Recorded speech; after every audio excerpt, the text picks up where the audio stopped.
श्री गणेशाय नमः। श्री सीतारामाभ्यां नमः। श्री हनुमते नमः। श्री उमापते नमः। श्री गुरुवे नमः। सब संतन की जय जय। जय जय सीता राधे श्याम। द्वादश स्कंद 13वां अध्याय। प्रसंग है विभिन्न पुराणों की श्लोक संख्या और श्रीमद् भागवत की महिमा। कृष्ण वासुदेवा हरये परमात्मने प्रणतः क्लेशनाशाय गोविन्दाय नमो नमः।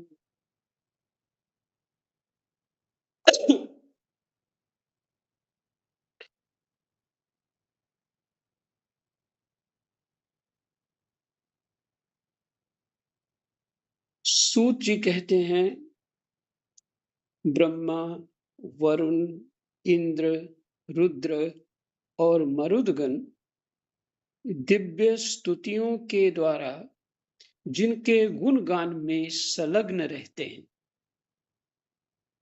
फिर से ये प्रमाण है कि ब्रह्मा, वरुण, इंद्र, रुद्र और मरुदगण दिव्य स्तुतियों के द्वारा जिनके गुणगान में संलग्न रहते हैं। क्या इनको आत्मज्ञान नहीं है क्या? इसके पश्चात भी भगवान के गुणगान में संलग्न रहते, विचार करने योग्य बात है। साम संगीत के मर्मज्ञ ऋषि मुनि अंग, पद, क्रम एवं उपनिषदों के सहित वेदों द्वारा जिनका गान करते रहते हैं, योगी लोग ध्यान के द्वारा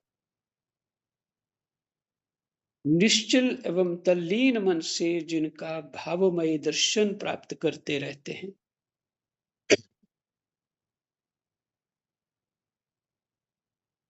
साम संगीत के मर्मज्ञ ऋषि मुनि जो गायन को जानते हैं, वो अंग, पद, क्रम एवं उपनिषदों के सहित वेदों द्वारा जिनका गान करते रहते हैं, योगी लोग ध्यान के द्वारा निश्चल एवं तल्लीन मन से जिनका भावमय दर्शन प्राप्त करते रहते हैं।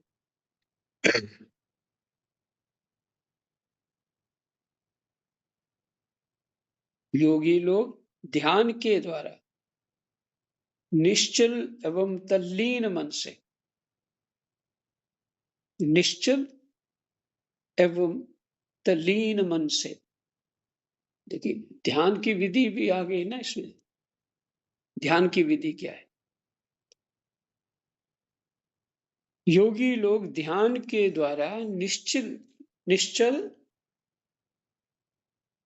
एवं तल्लीन मन से भावमय दर्शन प्राप्त करते रहते हैं। अब ध्यान करने के लिए निश्चल और तल्लीन मन चाहिए ध्यान करने के लिए। और हम कौन सा ध्यान करते हैं, राम ही जाने।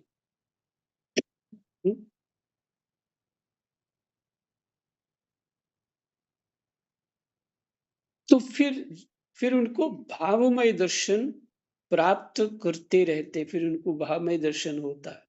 किंतु ये सब करते रहने पर भी देवता, दैत्य, मनुष्य, कोई भी जिनके वास्तविक स्वरूप को पूर्णतया ना जान सका, उन स्वयं प्रकाश परमात्मा को नमस्कार है।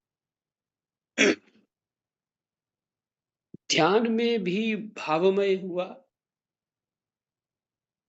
ब्रह्मा, वरुण, इंद्र, रुद्र भी भगवान का गुणगान करते हैं।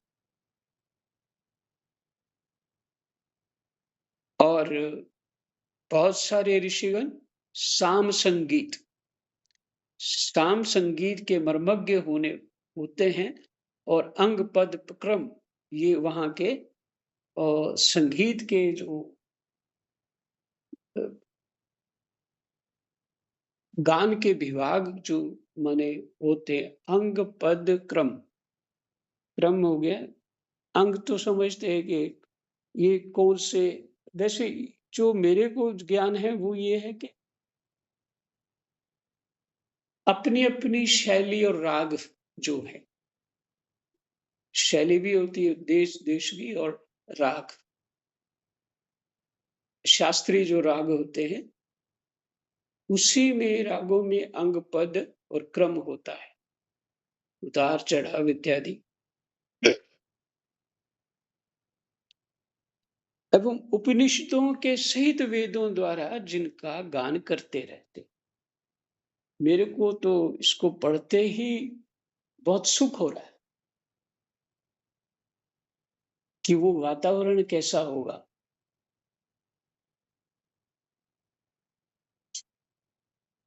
सत्व सत्वमय स्थिति होगी। और फिर योगी लोग जिनका मन निश्चल और तल्लीन है, यही है सच्चा ध्यान। और फिर भी वो भावमय दर्शन प्राप्त करते रहते। वो दर्शन भावमय होते हैं। किंतु ये सब करते रहने पर भी देवता, दैत्य, मनुष्य कोई भी जिनके वास्तविक स्वरूप को पूर्णतया ना जान सका, उन स्वयं प्रकाश परमात्मा को नमस्कार है।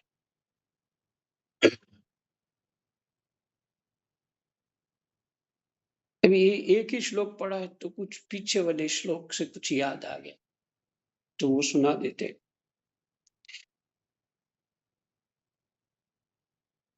हमें जो कहा जाता है ना कि हमने भागवत सुन ली और फिर फल वैसा नहीं मिला हमको। ये पंडित लोग जो है ना ठीक नहीं है। भागवत सुनाया पर फल वैसा नहीं मिला, तो फिर भी फल के लिए भागवत सुनते रहते। हम्म।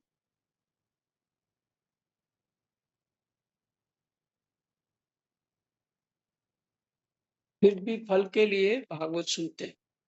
1 मिनट होल्ड कर रहा हूं, होल्ड। हाँ जी।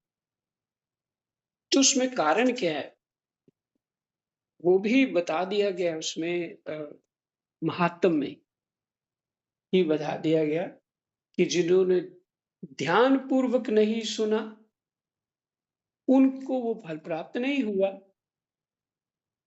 और धुंधकारी ने ध्यान पूर्वक सुना है, निश्चल मन से और तल्लीन मन से, निश्चल एवं तल्लीन मन से सुना तो उसका कल्याण हो गया, उसको प्राप्ति हुई। तो हमारे जो हम पाठ सुनने में जो इसको क्या कहेंगे, अ, अ, जो दोष उत्पन्न कर लेते, जो दोष उत्पन्न कर लेते हैं वो वही कि पाठ तो सुन रहे हैं और इधर भी ध्यान है, उधर भी ध्यान है, ये भी करना है, वो भी करना है, साथ-साथ काम भी कर रहे हैं।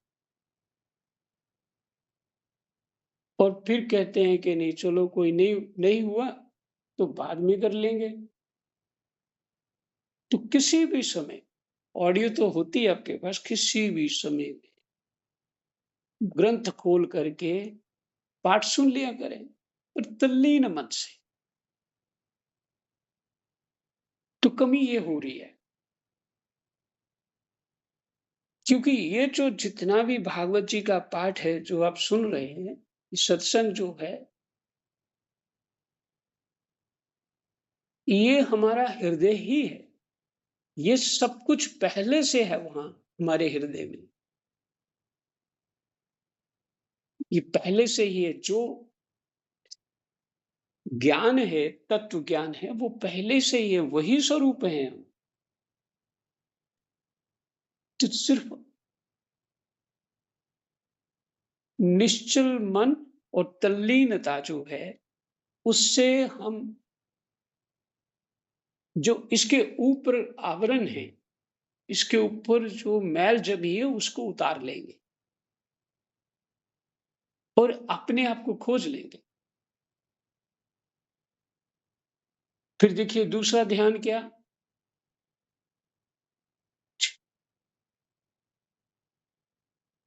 अच्छा, इसमें जो पीछे हमने फल पढ़ा था कि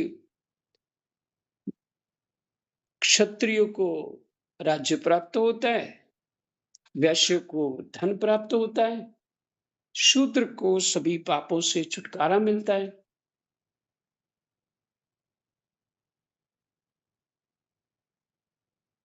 ये और ब्राह्मण को क्या मिलता है?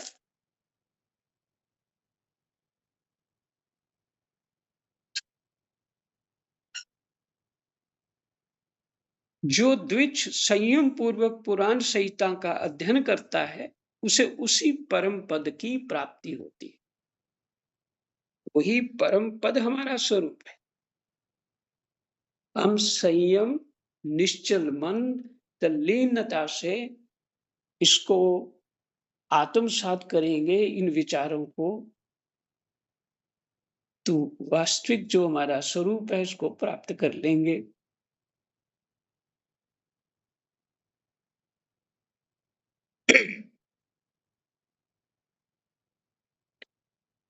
और यदि हमारी बुद्धि कामनाओं में रही, कामना युक्त रही,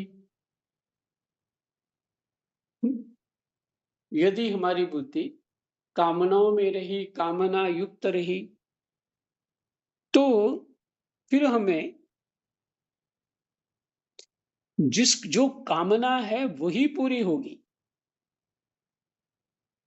तो ये कामना पूरी होना सबसे खतरनाक है, सब कुछ नष्ट करने वाली है, सब कुछ नष्ट करने वाली।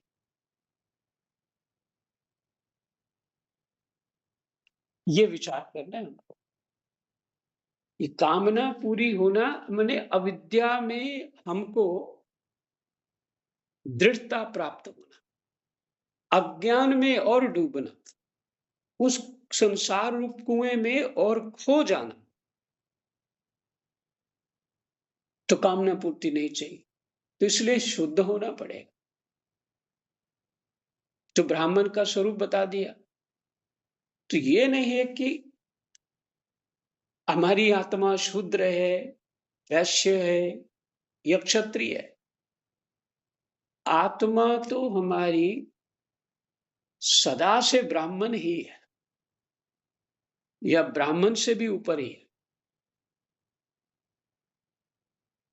ये सब जो जाति है वो बुद्धि का नापतोल है, कर्मों का नापतोल है, कि जो जिस स्थिति में है उसको कौन सा कार्य जो है अनुकूल रहेगा, कार्य सूटेबल रहेगा, जिसको वो कर पाएगा, ठीक से कर पाएगा। बस इतना ही है।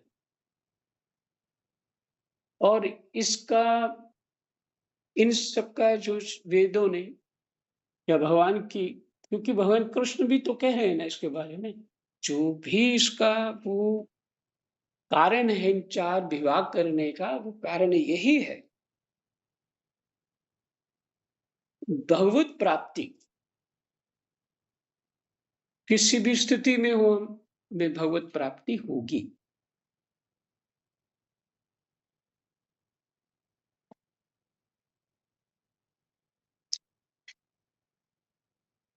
बस जो शास्त्र कह रहा है, उसकी आज्ञा पालन करना है।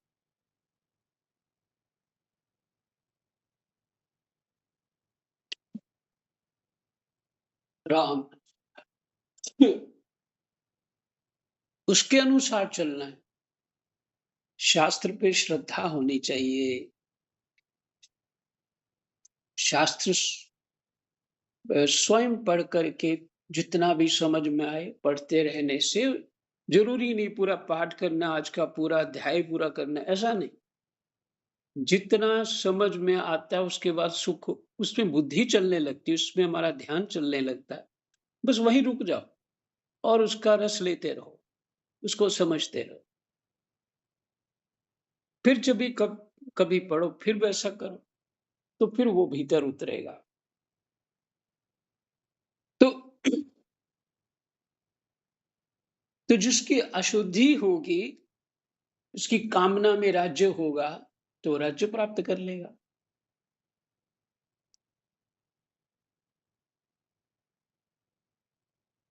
हुँ, कुछ प्रभु कृपा से कोई इतनी गहरी बातें कभी चित्त में उतर आती हैं, पर उसको सुनाने के लिए भी अ, एक-दूसरे की समझ खूब होनी चाहिए, तभी कुछ सुना सकता है। नहीं तो कुछ और ही समझ आ गया तो मुश्किल हो जाएगा। ठीक है,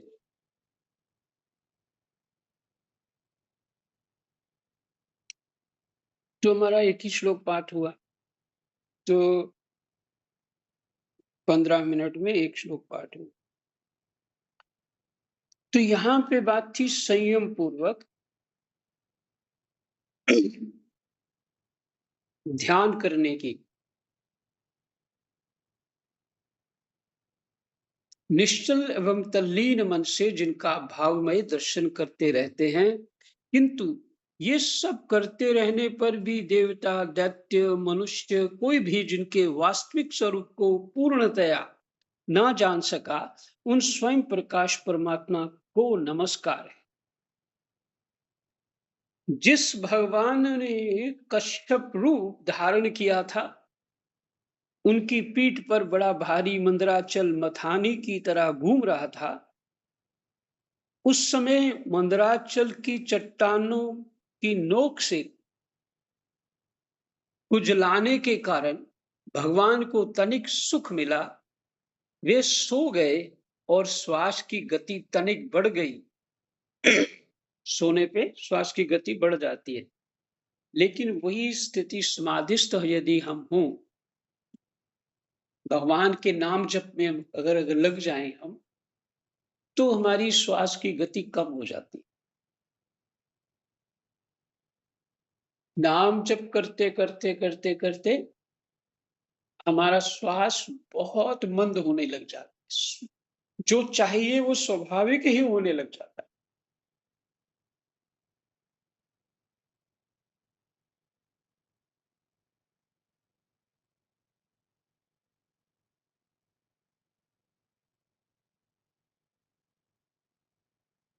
तो उस समय उस श्वास वायु से जो समुद्र के जल को धक्का लगा था सोने पे, है ना? आप देखते हैं ना खर्राटे मारते आदमी खर्राटे मारने लग जाते, तो तेज गति हो गई श्वास की।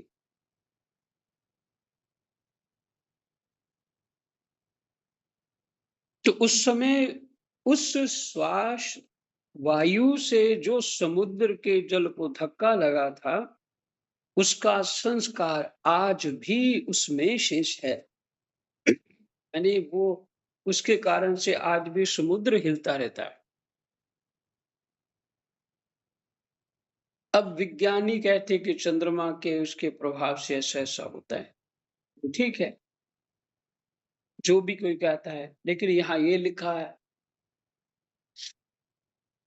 तो जो इस विचार वाला है, शास्त्रों के प्रति भाव रखता है, वो तो इसी को मानेगा,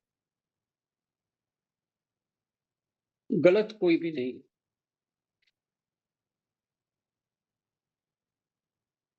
आज भी समुद्र उसी श्वास वायु के थपेड़ों के फलस्वरूप ज्वार भाटों के रूप में दिन रात चढ़ता उतरता रहता है। उसे अब तक विश्राम न मिला। भगवान की वही परम प्रभावशाली श्वास वायु आप लोगों की रक्षा करे।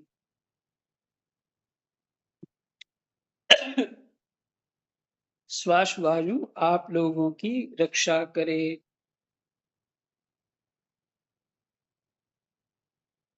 ये सूत जी कह रहे हैं। एक कुछ गुप्त मंत्र दे दिया उन्होंने, सूत जी ने उनको।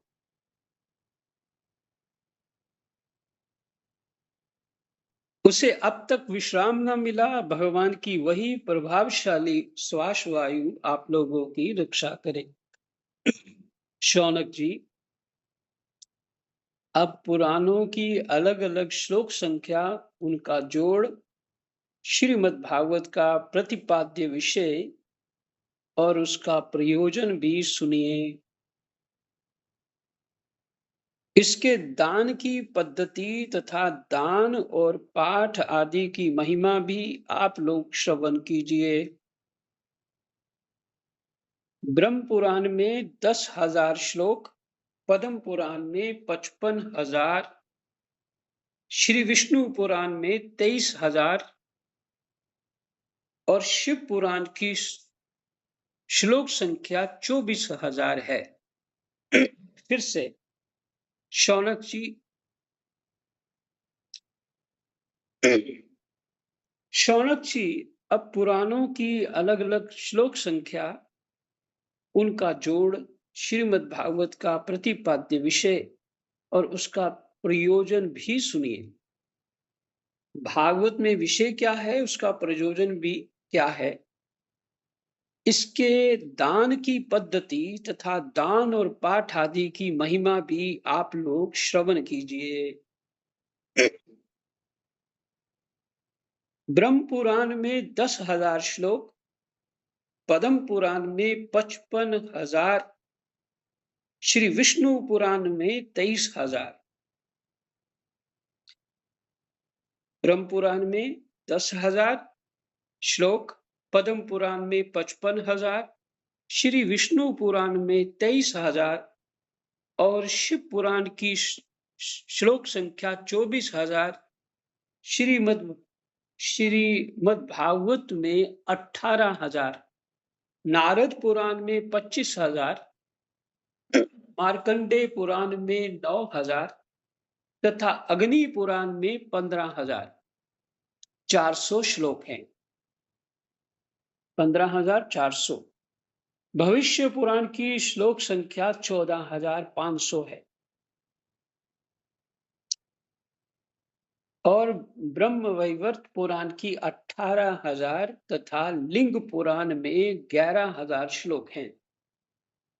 वराह पुराण में 24,000, स्कंद पुराण की श्लोक संख्या 81,100 है।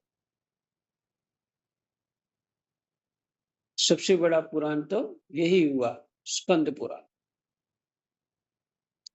और वामन पुराण की 10,000, कूर्म पुराण 17,000 श्लोकों का और मत्स्य पुराण 14,000 श्लोकों का, गरुड़ पुराण में 19,000 श्लोक हैं और ब्रह्मांड पुराण में 12,000। कुल मिलाकर 4 लाख होती है संख्या। कुल मिलाकर 4 लाख होती है। उनमें श्रीमद् भागवत जैसा कि पहले कहा जा चुका है 18,000 श्लोकों का है। शौनक जी, पहले भगवान विष्णु ने अपने नाभि कमल पर स्थित एवं संसार से भयभीत ब्रह्मा पर परम करुणा करके इस पुराण को प्रकाशित किया था। इसके आदि, मध्य और अंत में वैराग्य उत्पन्न करने वाली बहुत सी कथाएं हैं। इस महापुराण में जो भगवान श्री हरि की लीला कथाएं हैं, वे तो अमृत स्वरूप हैं ही। उनके सेवन से सत्पुरुष और देवताओं को बड़ा ही आनंद मिलता है।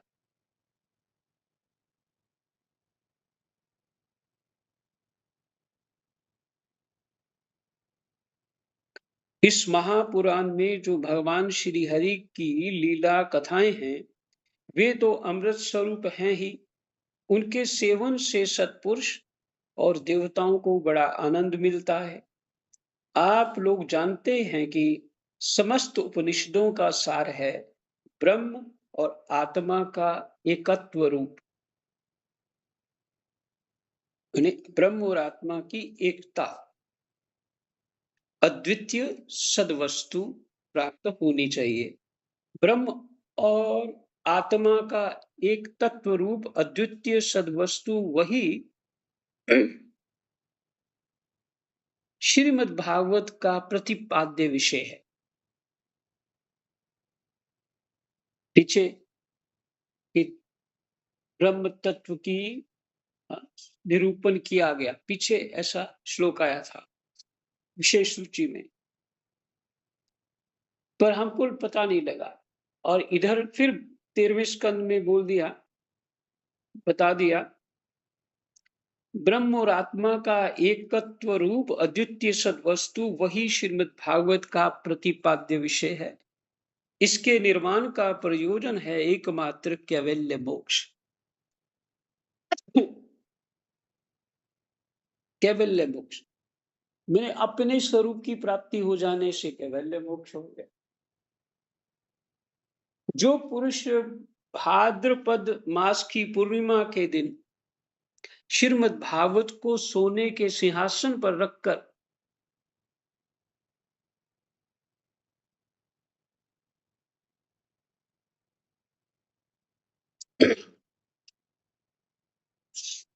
दान करता है, उसे परम गति प्राप्त होती है। संतों की सभा में तभी तक दूसरे पुराणों की शोभा होती है जब तक सर्वश्रेष्ठ स्वयं श्रीमद् भागवत महापुराण के दर्शन नहीं होते। यह श्रीमद् भागवत समस्त उपनिषदों का सार है, जो इस रस सुधा का पान करके छक चुका है, मैंने तृप्त हो चुका है, वह किसी और पुराण शास्त्र में रम नहीं सकता। जैसे नदियों में गंगा, देवताओं में विष्णु और वैष्णवों में श्री शंकर जी सर्वश्रेष्ठ हैं, वैसे ही पुराणों में श्रीमद् भागवत है। शौनक आदि ऋषियों जैसे संपूर्ण क्षेत्रों में काशी सर्वश्रेष्ठ है, वैसे ही पुराणों में श्रीमद् भागवत का स्थान सबसे ऊंचा है। यह श्रीमद् भागवत पुराण सर्वथा निर्दोष है। भगवान के प्यारे भक्त वैष्णव इससे बड़ा प्रेम करते हैं। इस पुराण में जीवन मुक्त परमहंसों के सर्वश्रेष्ठ अद्वितीय एवं माया के लेश से रहित ज्ञान का ज्ञान किया गया है। ज्ञान ज्ञान का गान किया गया है। माया के लेश से रहित ज्ञान का गान किया गया है। इस ग्रंथ की सबसे बड़ी विलक्षणता यह है कि इसका निष्कर्म में अर्थात कर्मों की आत्यंतिक निवृत्ति भी ज्ञान, वैराग्य एवं भक्ति से युक्त है।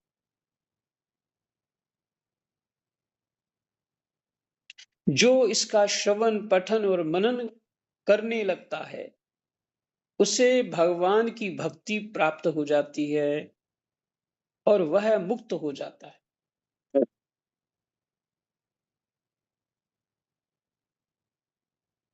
जो इसका श्रवण, पठन और मनन करने लगता है, उसे भगवान की भक्ति प्राप्त हो जाती है और वह मुक्त हो जाता है।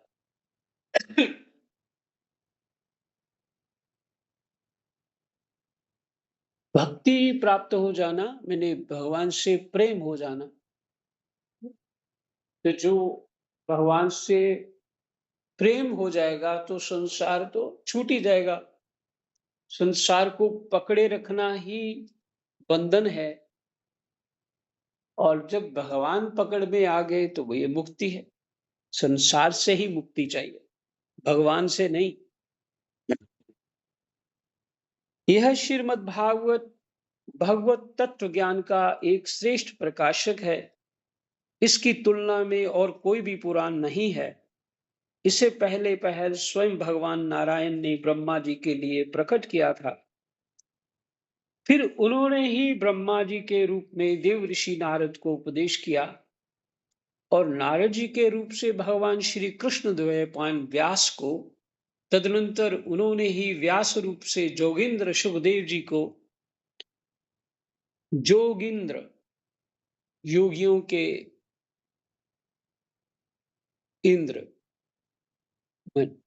सुखदेव जी को और श्री सुखदेव जी के रूप से अत्यंत करुणावश राजऋषि परीक्षित को उपदेश किया सुखदेव जी ने।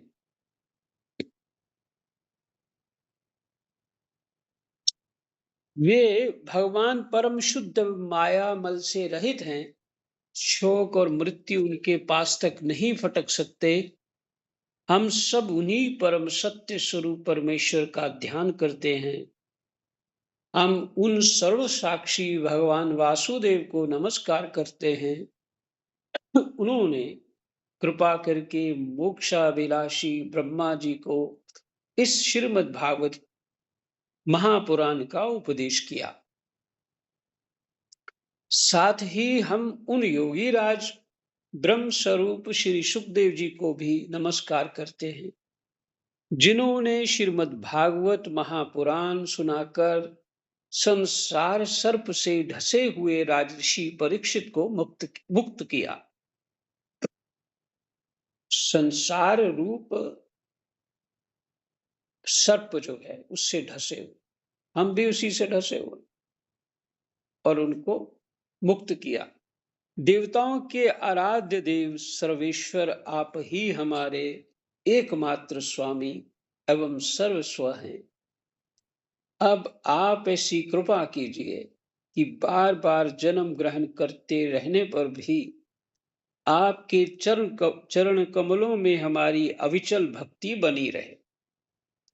जिस भगवान के नामों का संकीर्तन सारे पापों को सर्वथा नष्ट कर देता है और जिन भगवान के चरणों में आत्म समर्पण, उनके चरणों में प्रणति सर्वदा के लिए सब प्रकार के दुखों को शांत कर देती। प्रणति मैंने उनकी शरणागति ही। उन्हीं परम तत्व स्वरूप श्री हरि को मैं नमस्कार करता हूँ। 12वां स्कंद विश्राम, संपूर्ण ग्रंथ विश्राम।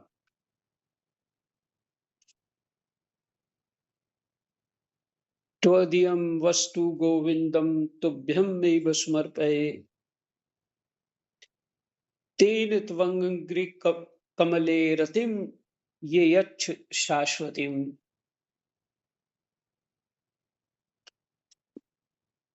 तेरी वस्तु तेरे को ही अर्पण है।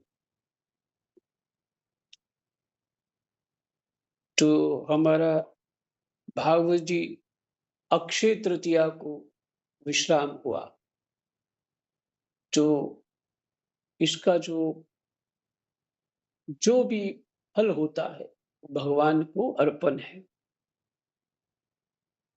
जय जय सीताराम, राधे श्याम, कृष्णा वासुदेवाय, हरे परमात्मने प्रणतः क्लेशनाशाय गोविन्दाय नमो